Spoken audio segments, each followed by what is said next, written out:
And so indeed it is. And I think every day is a good time to give ourselves a reminder. Is to give ourselves a good reminder. Thank you, Reverend Catherine. That, when you wake up into this new day, any good thing can happen. Anything. Any great change can occur. Everything can fall into place. If I deeply, deeply know it, desire it, welcome it, want it, and trust the creative process. Now that's the key. We can trust the creative process maybe for a few minutes every day or whatever, but the whole idea is to get ourselves into the practice of remembering to trust the creative process in our lives and to relax and release and let go any concerns, knowing the creative process is moving through my life and it's for my good and only for my good. And so you get to decide now how the rest of your day is going to be. You get to decide, or do you?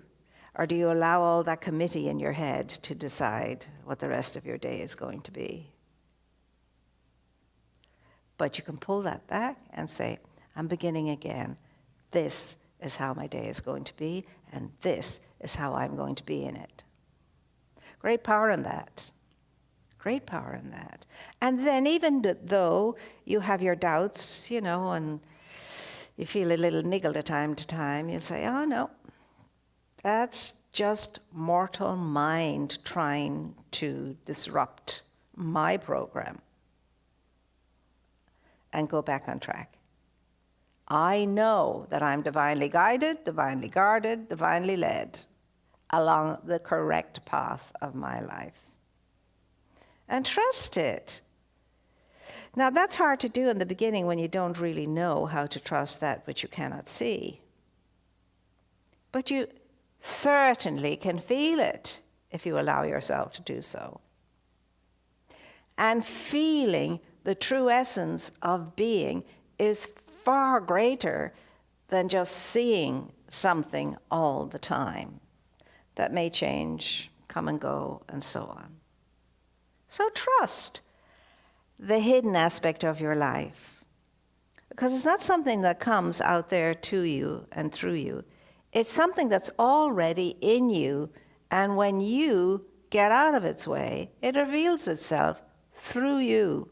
Isn't that nifty? I mean, that really is a great good thing to know. And it's all up to you. It's not up to anybody else. You just step out the way.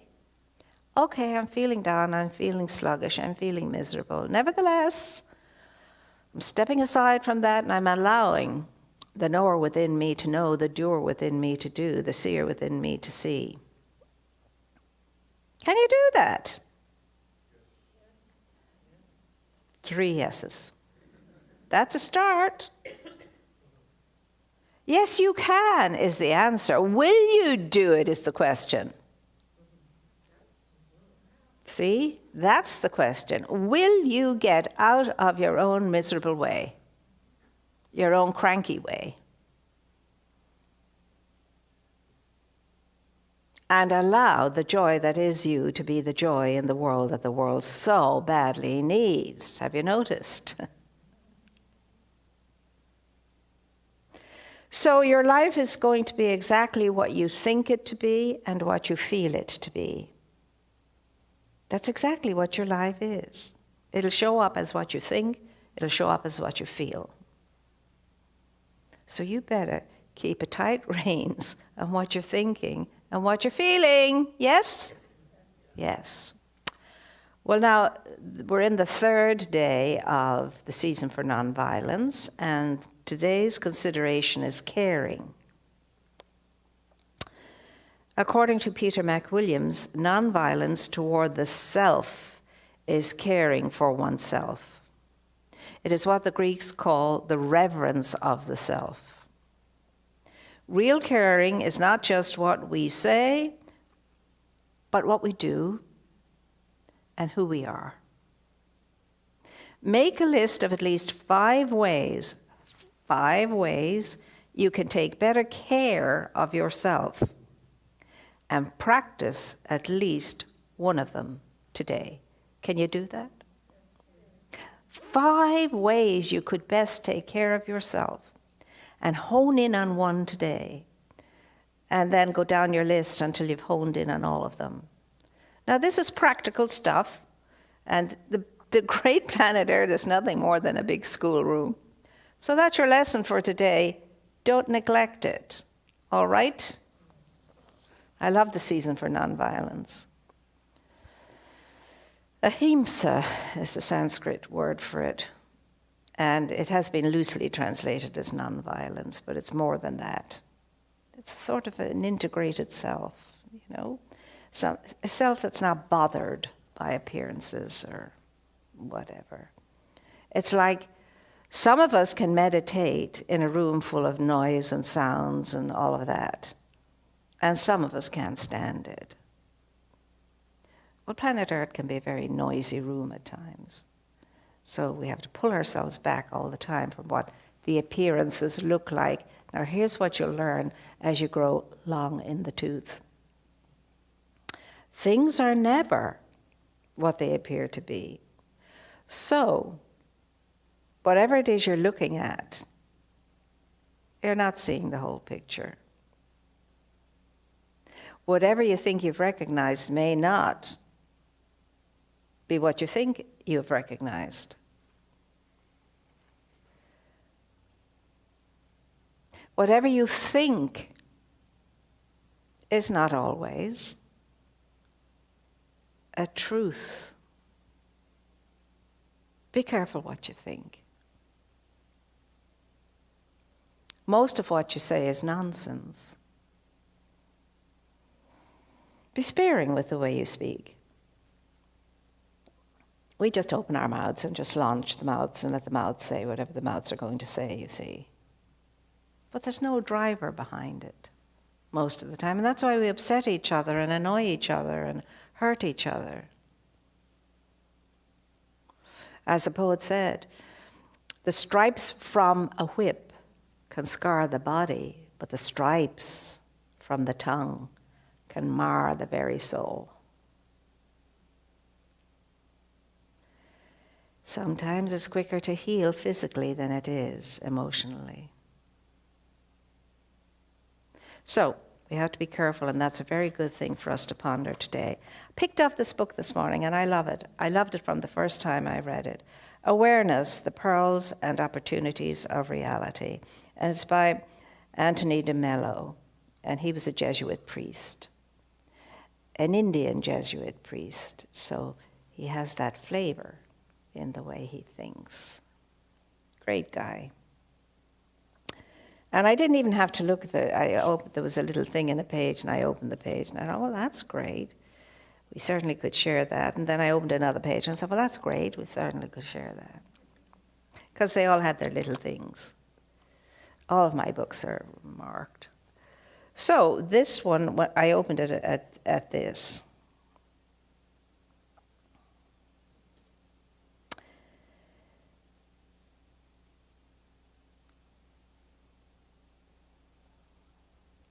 Okay, he says, I promise you this. I have not known a single person who gave time to being aware who didn't see a difference in a matter of weeks in life. If you make the decision to be aware, you'll be able to see a big difference in the way you perceive everything in a matter of, well, for this man it was weeks, could be days. And that's very important because very few of us keep our awareness throughout the day. The activities and the goings-on of the day takes over, and we're distracted.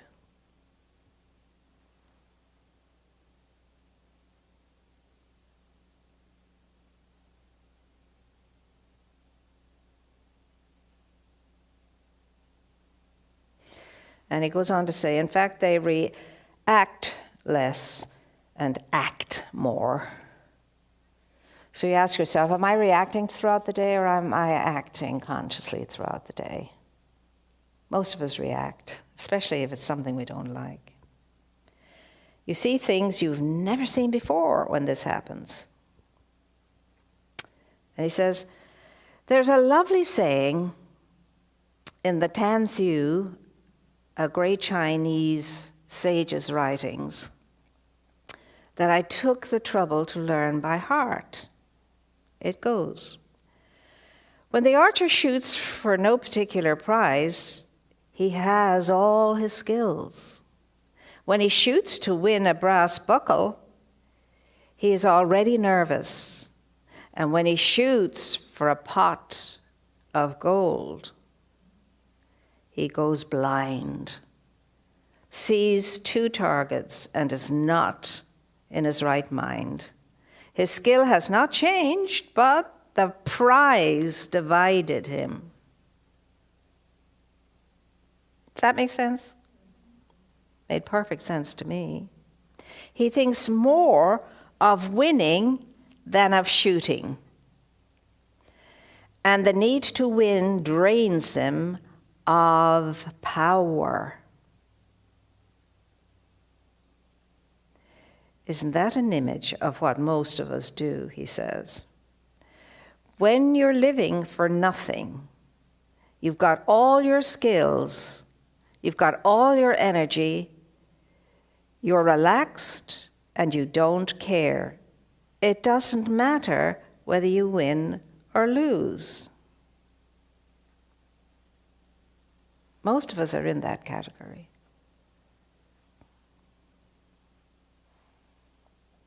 Because everything else outside of your idea, you have to focus on, take into the picture and so on, and it gets clouded. And you get jumbled, you get nervous. And it's true.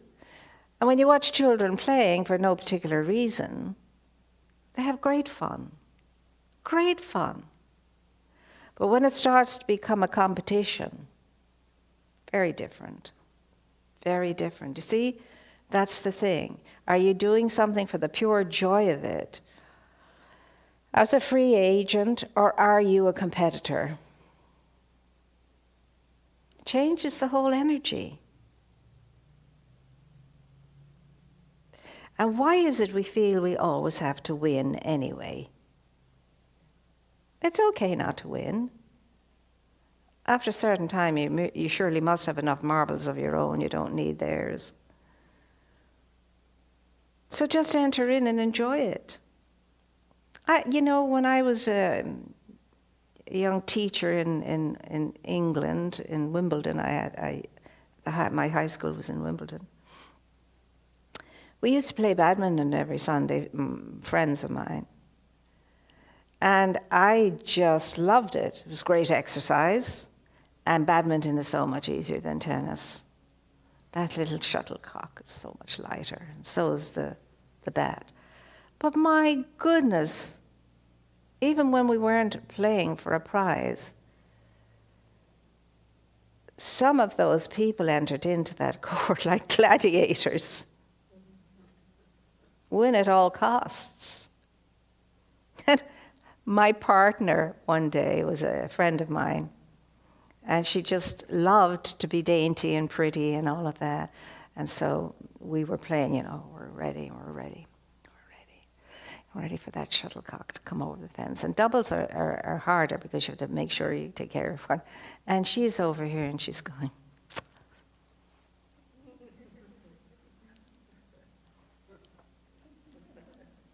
She's just having fun. So she flits, blows, and flies, and if she gets it, she gets it, and if she doesn't get it, she doesn't get it. But she sure does look lovely. See, everybody has a different sense and sensibility about what they're doing. Most people in games, they're in it to kill. I've noticed that amongst the little kids, too. They're watching each other like hawks. But now and again, you get a kid who just doesn't care. It's so refreshing.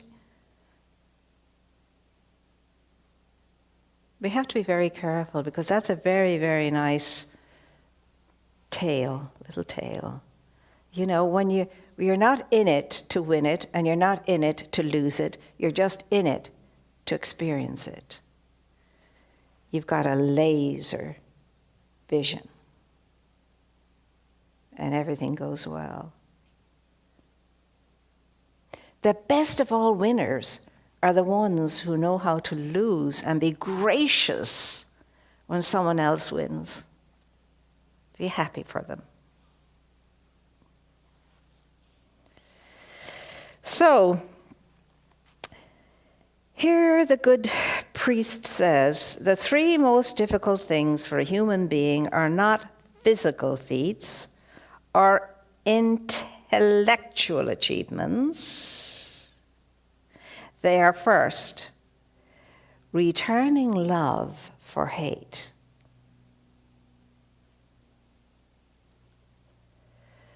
Second, including the excluded.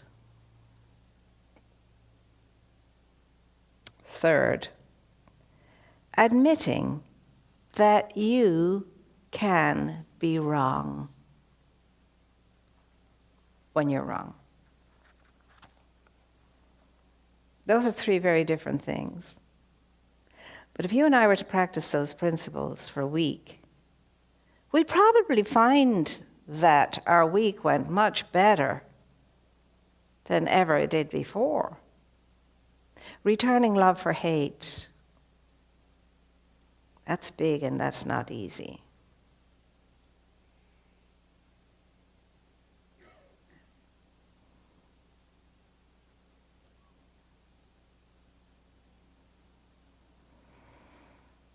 It's not always easy either to include the excluded. But when we do, miracles happen.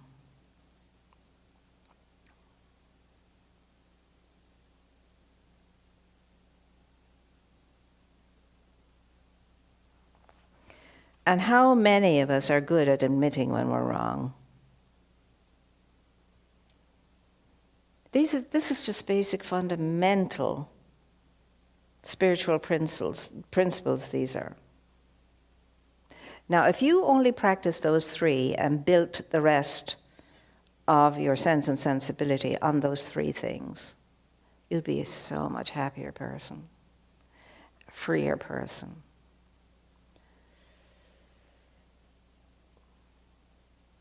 Less confined a person. Returning hate with love, including the excluded. I love it when I'm in Richelieu Hall, when in normal times, and I see somebody sitting on their own, and I see one of our people go up and invite them if they want to join in. We never know why people are sitting on their own. And they don't always join in. They'll say, oh no, I'm just having a quiet cup of coffee now and then I'm going blah, blah, blah. But you know how good they felt for being recognized and invited? This is the bread and butter stuff of spiritual life. The ABCs. When you woke up this morning, what did you think was in your day? What did you think your day would be like? When you woke up this morning, did you think to yourself, now how can I make this day a good day for myself and others? Because that's why you're here. It's the only reason why you put your hand up and said, yes, I'll go, I'll serve. You're here to make a difference. You're here to be in sacred service to the one truth, the only truth that sets us free. Now, looking out into the world, you wouldn't easily know that. And the poet said it well when he said, life is too much with us, late and soon, getting and spending. We lay waste our powers, little we've given to nature. and taken from nature that is ours. We have given our hearts away, a sordid boon. Well, let's be sure today, for the last time we need to be sure of this. We didn't come into this planet, three-dimensional planet Earth, to serve ourselves. We did not do that. That was not in the equation. We came in here to serve life on planet Earth, to make a difference, to be a real and present help, wherever we are. We came in here not to be the worst of ourselves. We came in here to be the best of ourselves. But of course, when you get here, you realize it's a very, very, very, very, very dense energy plane, beautiful though it is. And it's also a very seductive, mesmerizing plane. It's easy to get thrown off the path, your path. But that's why you're here. That's why I'm here. Some days we do a better job than others, but no matter what, we could always do better. Always. We could always do better. I know that, and you know that, and now I've lost my page. Oh well, I opened up this page to see what Spirit has to say for us.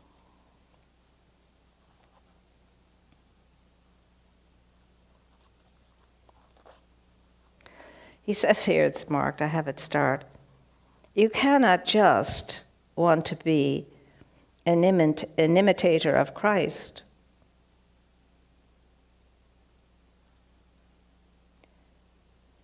You've got to be the example of Christ in the world. It's not enough to imitate Christ. And you read books all over, the imitation of Christ, Christ being the one, Christ being the consciousness of wholeness and completeness. You can't imitate it, you have to be it. And you know, you and I learned at a very early age, imitation is the highest form of flattery. You don't want to be imitating anybody, you want to just be your own true self. You can admire other people and their sense and sensibility, but you want to be yourself, your whole self, your full self, your get-it-done self.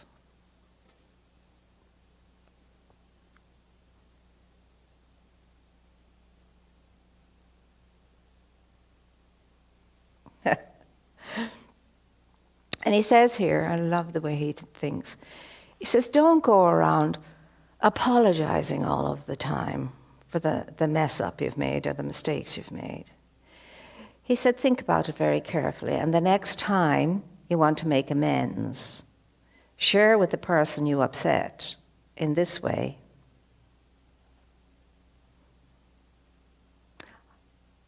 I am now awake. I am now awake. I wasn't awake. I wasn't myself when I did or said that, but I'm now awake.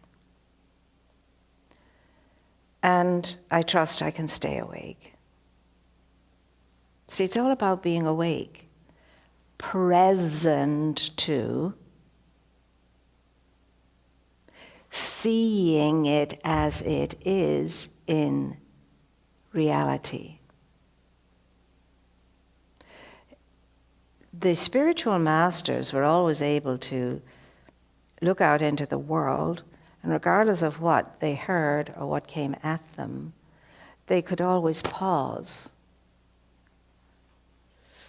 and remember, oh, that's nothing to do with me. It's nothing to do with me.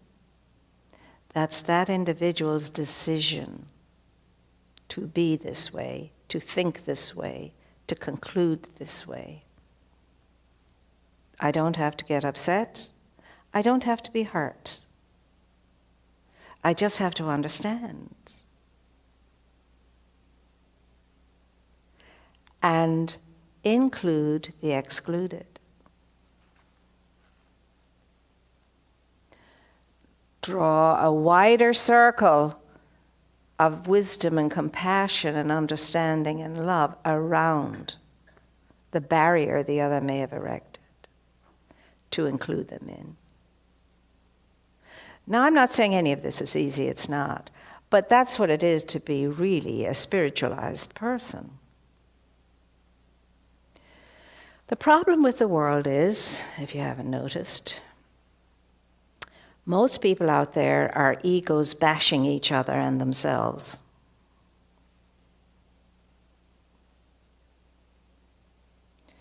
And when we have fragile egos, we're easily upset, we're easily hurt, and quick to get back at. But what does that do for you or anyone else? No good, that's for sure. No good. But I can't have people thinking like that about me. Doesn't matter what anybody thinks about you. What really matters is what you think about yourself. Because what you think about yourself is running your life.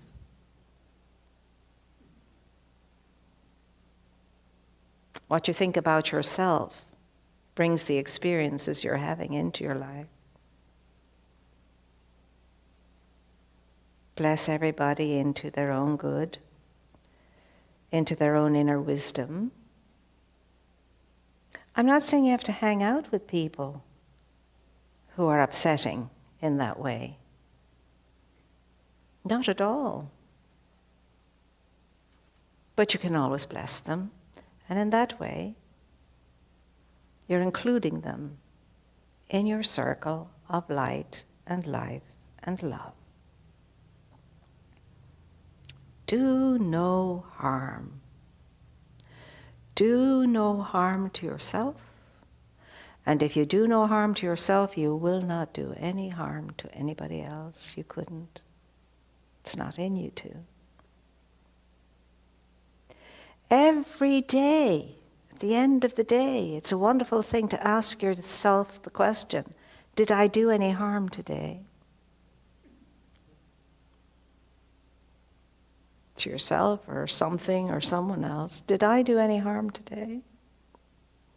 But if you wake up in the morning, you make up your mind, I'm not going to do one bit of harm today, and know that Spirit will keep you conscious and remind you of that. You'll be amazed at the difference there will be in a day. And you'll sleep better, I can tell you. Do no harm. 3 very small and easy to understand words. I'm going to ask you a rhetorical question. Today, in this day, have you done any harm to yourself yet? You don't have to answer. Have you done any harm to anybody else, knowingly or unknowingly? If you can say no to those questions, you're in for a very good day. But I think that's something we should ask ourselves throughout our day. Am I doing any harm? They're simple questions and people don't think to ask themselves these things, but they're things that sanctity is made of. Do no harm today. I like that, though, when he says, I've come awake, instead of an apology. About the other day, you'll be glad to know I've come awake now. I'm awake now. I'm conscious now. I was unconscious the other day.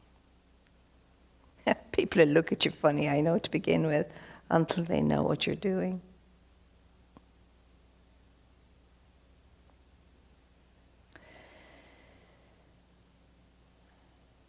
As you identify less and less with the I, you will be more at ease with everybody and with every single thing. And the I there means me. It's not the great I am. Do you know why?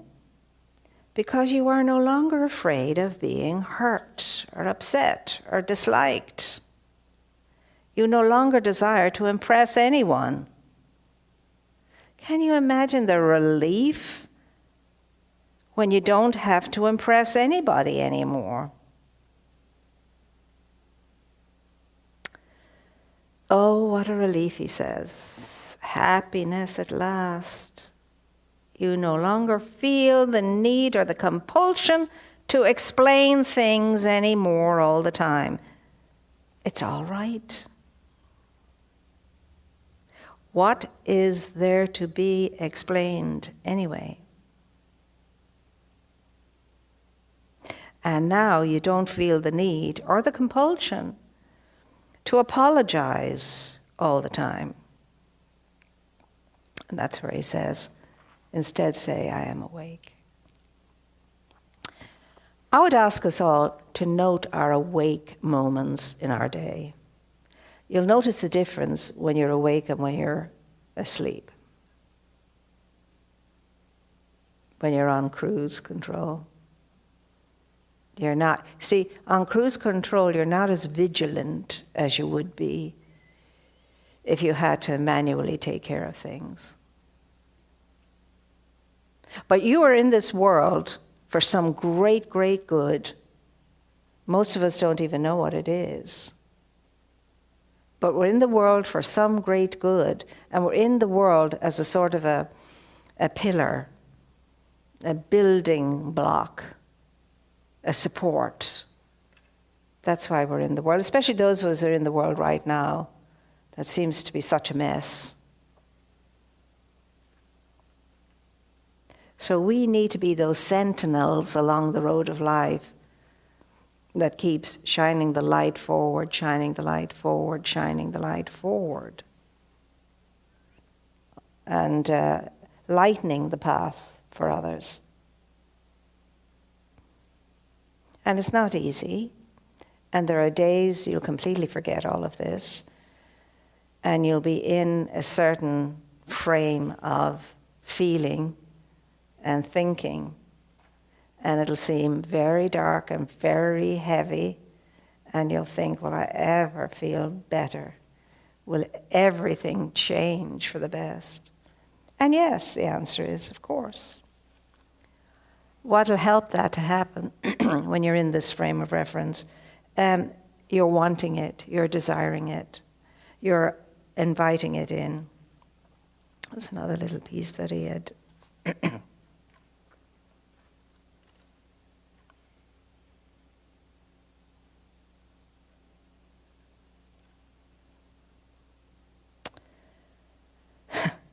He says here, you miss God because you think you know so much about God. That's the terrible thing about religion. That's what the Gospels were saying, that religions and religious people knew. So they get rid of Jesus and anyone that seems to be a threat to their way of thinking and being. The highest knowledge of God is to know God as unknowable. Now, can you understand that once and for all?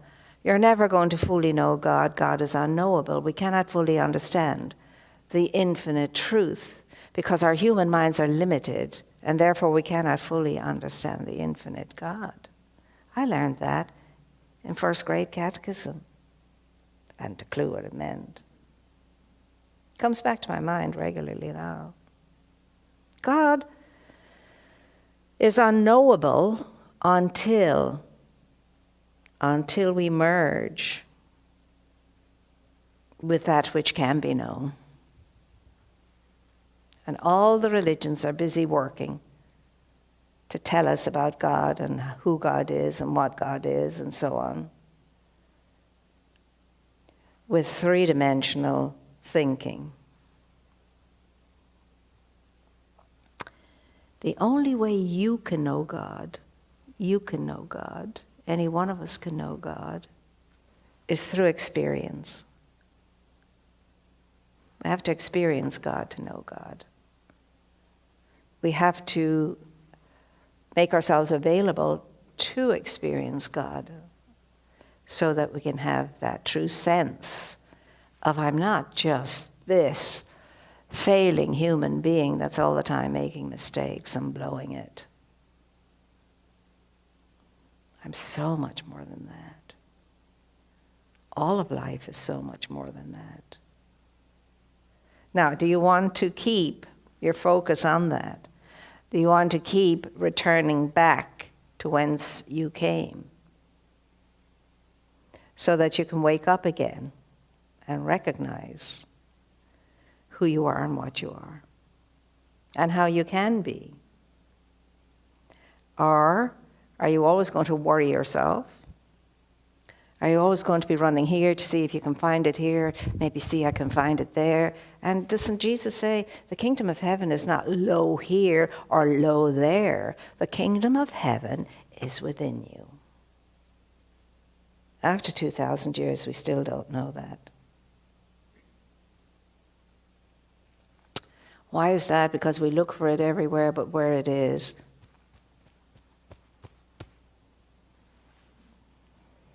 we can't find it because we look at ourselves as flawed individuals, as sinners. Because remember, it's been in the human psyche for thousands of years that we're sinners. God, be merciful to me, a sinner.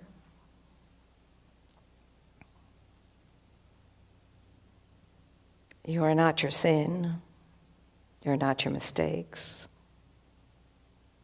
You're not what you think you are at all. You are the individualized expression of infinite intelligence itself. That's what you are.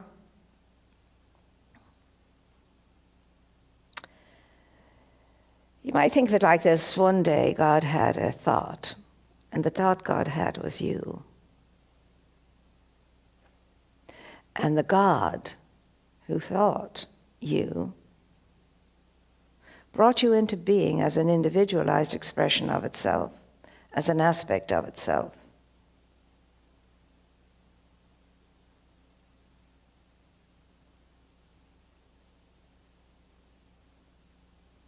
And so, there you were. And then God said, okay, now you get to do it. You're well capable, you can do it. Self-realize. You have a little bit of a handicap because you're a mortal being in your human aspect. But hey, that's a piece of cake, you can do it. So stop thinking about yourself as less than you are and start looking at yourself from the eye that sees you always, the ear that hears you always, and the heart that fills you always. Now remember, this thing called God can only think one way, as a complete wholeness, nothing missing, everything perfectly in its place. So every time people tell you that God is going to send you straight to hell and condemn you and so on, that's rubbish. God is not capable of it. Because why? God is pure love, unconditioned and unconditional. And God never sees you at the level of human faults. God sees you at the level of your potential and your realized potential at that. That's the only way God sees you.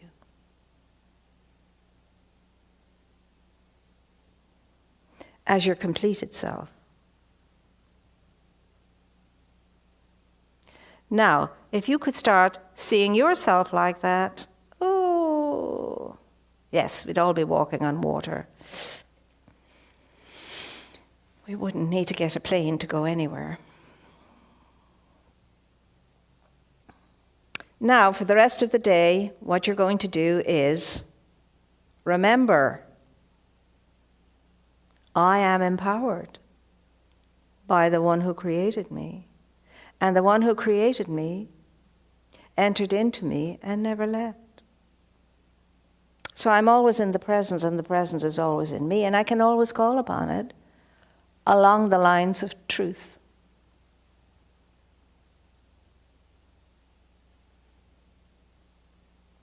So therefore, I need not do any harm, misbehave myself, be less than I am, sell myself short.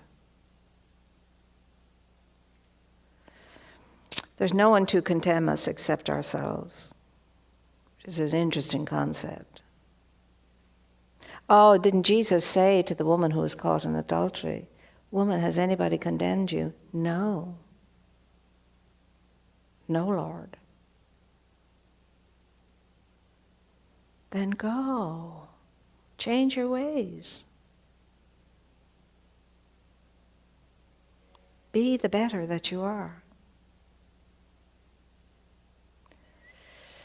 But we're always ready, standing with a pile of stones in a bucket beside us, to throw those stones as soon as we hear something awful about someone.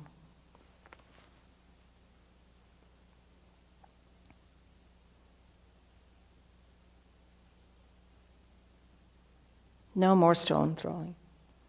I'm not saying that we're going to be able to understand each other at all. I'm not saying that.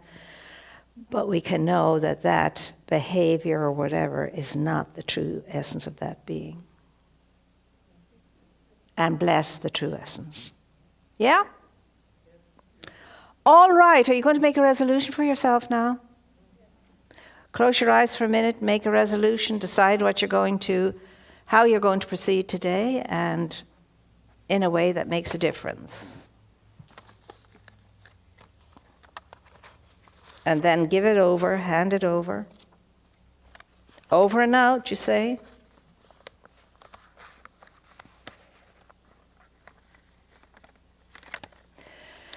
So we know we have been responded to, we know we have been heard, and we know the Spirit is on it.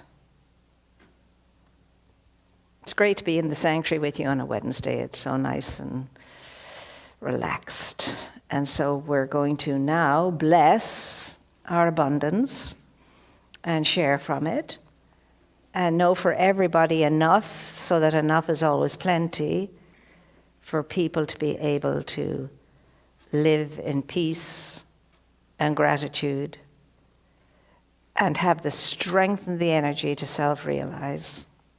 No more distractions of lack in their lives. So we take our gift and hold them between our blessing hands and say, "Divine love consecrates my gift. It goes forth to heal, to bless, to prosper. All those who give and all those who receive. I rejoice in the sharing of my good, and I release my gift with love." So it is. And so I would add to that, my dear ones, that just keep looking around you throughout the day, and if you see a need or somebody in a bit of trouble or something, and you feel you can do something about it, don't hesitate. Don't hesitate. Do something about it. Okay? Any questions? No questions? All right then. I shall see you on Sunday or next Wednesday or whenever, or see you online. We're starting a wonderful, wonderful class tomorrow. It's kind of one with a difference. We've never done this before, but it's going to be interesting. And the class is completely about you. taking all the resources you have, making the most of them, and deciding to use them in a way that really propels your life in a way you haven't experienced before. It's about doing our work, on ourselves. And I'm looking forward to it. So get yourselves up and get yourselves out and know that you're making all the difference in the world. And keep making all the difference in the world, because God knows the world needs you. We all need each other. So thank you for being here and spending time in this way. And keep knowing that the divine mind in you takes care of you. And that wherever you are and with whomever you are, you're always safe. I say it a lot. Wherever I am, with whomever I am, I'm always safe. Are you ready to get up and get out and get at it? The world will be the better for you being in it out there.